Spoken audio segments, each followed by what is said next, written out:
How's it going, guys? Cody, guys, back again, dropping yet another video. Right, guys, as you can see from the title, this video is going to be on preparing mentally for prison, right? Can you mentally prepare for prison? But before I jump into that, guys, right, I just like to say my subscribers are shooting up, right? Literally, like 3 weeks ago, I just landed on 1,700. I'm barreling down on like 1,900 subscribers, like sharpish, yeah. I think I'm about 5 short, 6 short currently of like 1,850.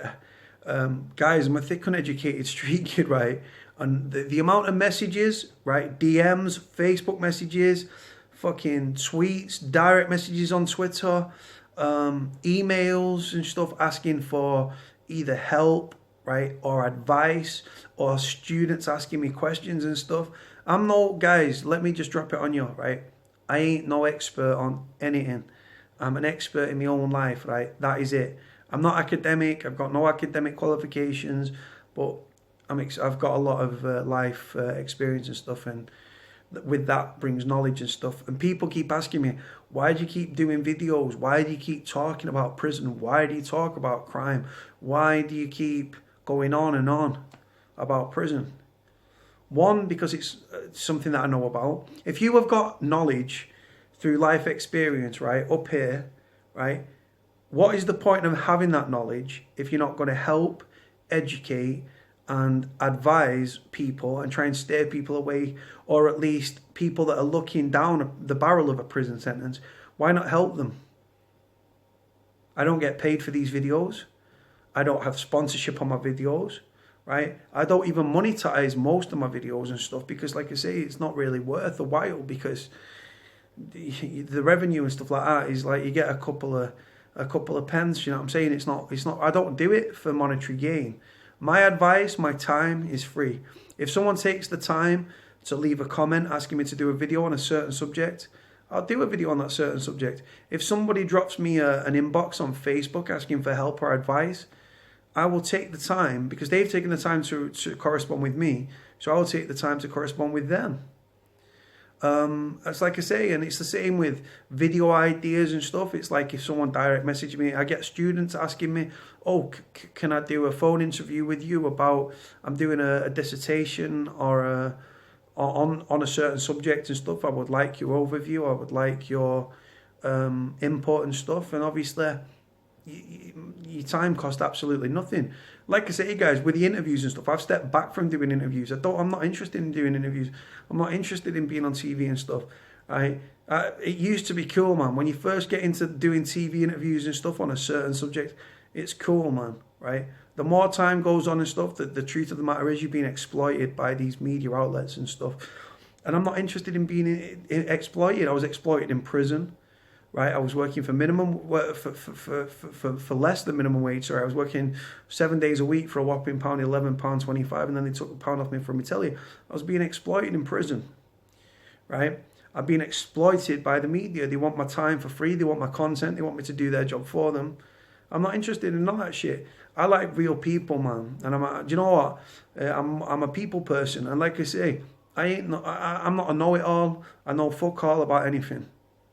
But I've got a lot of life experience and stuff, and with that brings knowledge. And with that knowledge, I think you're duty bound to pass it on. Ice cream van, 99. What do you want? Do you want a fucking Zap lolly? Do you want a screwball? Do you want an apple cider lolly? Do you want a strawberry split? It's on me, my wage. Every fucking time I do a fucking video, the ice cream van, even though I've moved, right, the ice cream van's different. It's got a different ringtone, but he haunts me everywhere I fucking go. Sure, he's nonsense the kids off this cunt, right? Comes in fucking rain, sun, fucking snow. He just don't give a shit, right? Fucking every time he makes. Swear to God, I'm gonna do a vlog one day. I'm gonna go out and I'm gonna fucking film this ice cream van. I'm gonna get him on my fucking vlog for real. Right, guys. Anyway, mentally preparing for prison. Can you mentally prepare for your first ever stretch in prison? It's not aimed at those that have been through the system. They know the score. It's aimed at those that might find themselves looking down the barrel of a potential custodial prison sentence, right? No, you can't mentally prepare. You can watch documentaries, you can watch fucking prison films from like back in the 80s like Scum, you can listen to people like me, right? You can listen to other ex-offenders, like you've got Jack Hill. In America, you've got the After Prison show. Obviously, if you're in America and you're looking down the barrel of a prison sentence, right? Words don't prepare you mentally for what prison is, right? Documentaries, they might give you an insight.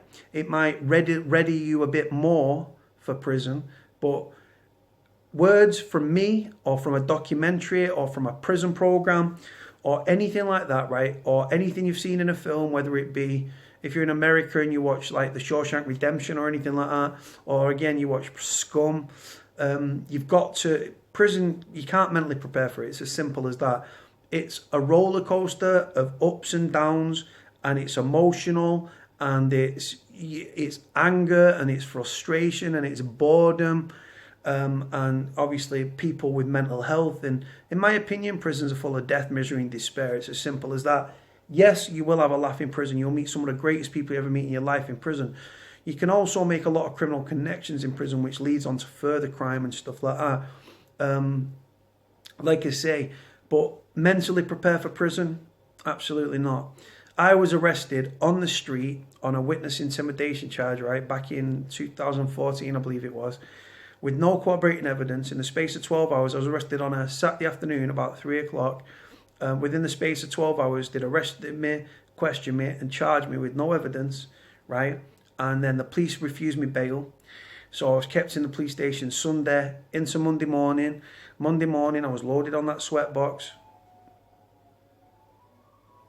Bane of my fucking life, that guy. Right? So anyway, I was loaded onto that sweatbox. I was taken to Trafford Magistrates Court.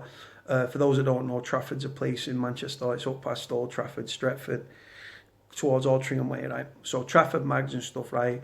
And then that was it.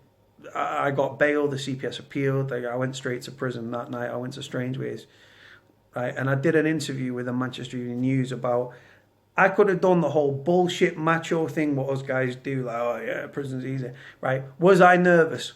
When I was standing in that dock, right, and the CPS appealed and stuff after I got bail, and the CPS waved this piece of paper, which meant I knew I was going to prison because my barrister already told me downstairs, right? My legs were like jelly. I didn't have any bag prepared. When I went out on Saturday afternoon before I got jumped on by a load of coppers, did I know that I was looking down the barrel of a custodial prison sentence on a false allegation of witness intimidation? No. Did I have time to mentally prepare for prison? Absolutely not.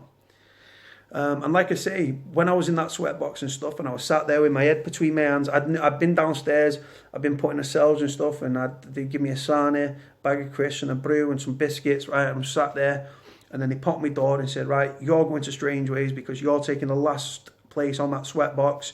Everyone else is going to Doncaster and Leeds, Armley, and then on to Doncaster. You're lucky. You're going to Strangeways. Lucky. Fuck me. You ever been locked up at Strangeways? 23 hour bang up. I lost 2 stone in 6 weeks, in my first 6 weeks on the H&P diet. Meager portions and stuff, whether you're 6 stone wet through or you're a big fucking fat bastard like me, you get the same size portions, guys. It's as simple as that. So when I was in that prison box and stuff, I sort of thought, well, prisons are going to be places of reform, education, skills, training, so that I can be rehabilitated. It's prison. I'm going to leave in a better position than I entered. How fucking wrong and misguided was I? I was sat in that prison van in my clothes. Like I said, I got arrested off the street. I'd been in my clothes for 2-3 days now. I was in court and stuff. Like I said, I was taking the last place in the prison sweatbox, right? I was one of the first to be put in. I got put in the back right? So I was right at the back on the right-hand side in the back of the sweatbox, right? You can't swing a cat. You literally have got you've got a very, very small confined space, and you've got double blacked out glass, so you can see out but no one can see in. Then you've got your prison, you've got like a little seat that you sit on. My knees, because I'm tall, my knees were rubbing up against it and stuff. And like I say, I was like, my world had come crashing down. I'm not going to lie to you. Was I nervous? Absolutely. Was I anxious? Absolutely. Did I know that I got a TV in myself? I didn't have a fucking Scooby-Doo, mate, right? And the fact that I used to be involved with gangs, right? And the fact that I've been involved in a criminal underworld, and the fact that I used to run doors and stuff, and when I was on the doors, I was always scrapping and fucking filling people in. Not in a bully sense. If someone tried it on with me, then obviously you've got to scrap and stuff. I'm scarred up all to fuck from fighting and stuff. So I'm thinking, well, you know, I've been hustled into prison on a false allegation of witness intimidation, right? I don't know if I'm sharing a cell with 10 people, 5 people, 3 people, if I'm on my own. I don't know if I get a telly. I don't know if I've got a door or if it's bars. I don't know how I get fed. I don't know how you get money in. I don't know how you get money out. I don't know how you get your keys out, my wallet out. Do you know what I'm saying? I had my bank card with me. I had my house keys and stuff. I didn't know anything. I got hustled into prison, right? And like I say, I'm in that sweatbox and stuff, and my world's come crashing down and stuff. And it'd be the same for anyone that's facing that. You can do all the macho thing, yeah, boisterous thing, and act like it don't bother you.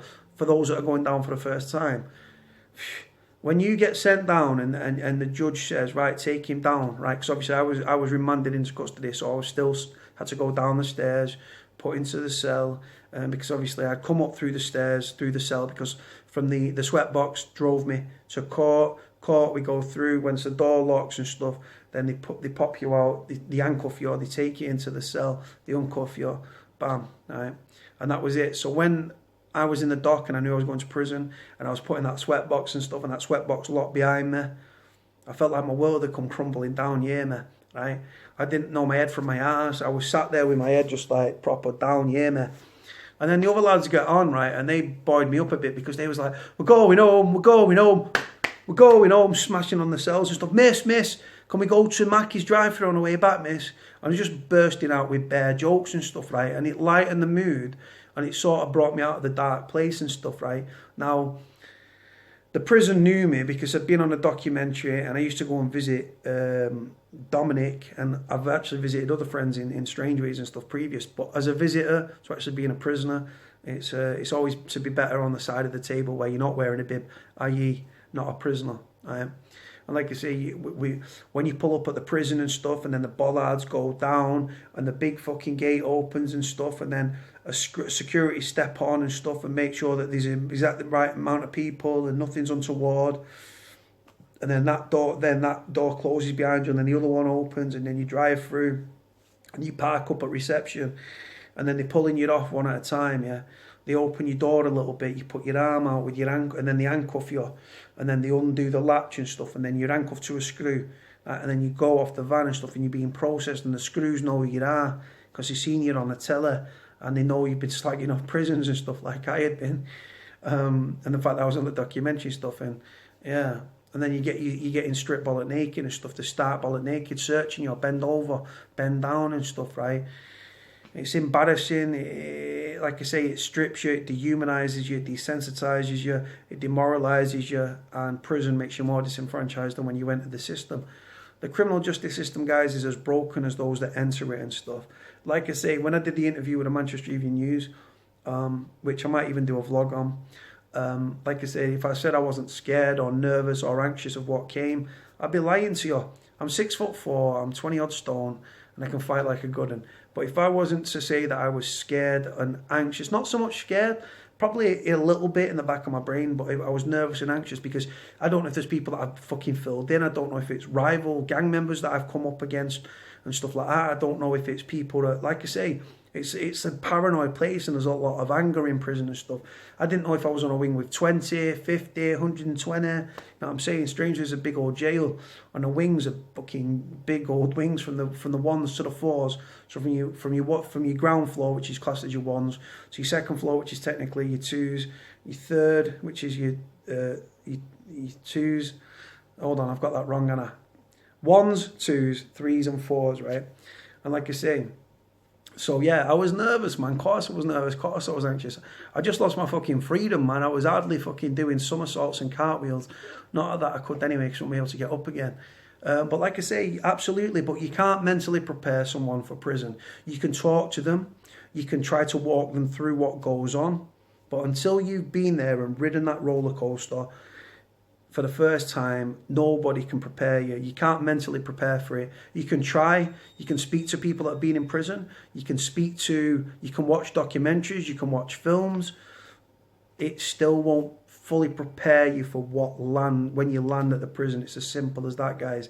I've rambled on quite a lot here and stuff. I don't know if it's made any sense, to be honest with you. It's fucking warm. The sun's like my kitchen where my yard is. Fucking like the sun comes right through, so it's burning the back of my neck, as you can probably see there. So I've waffled on and stuff. I'm going to chill out. I'm going to watch my Coronation Street. I'm going to chill. Tomorrow is the Warrington Selby fight on Box Nation. I'll be watching that. Love me boxing. And obviously the FA Cup final. Fuck the royal wedding. £38 million of taxpayers' money. There's no fucking money for nothing. There's no money for prisons. There's no money for fucking school kids. The Tories have taken hot fucking food off kids' plates and stuff. And yet they'll find £38 million to give some fucking bitch and some royal guy, just a couple of door-dossers, big fucking spends. Right, guys, on that note, I'm going to shut the fuck up. Like, comment, subscribe. Thanks for all your support, your messages. Any videos you want me to do, put a comment in the comment section below. Thank you very much, guys. Speak to you soon.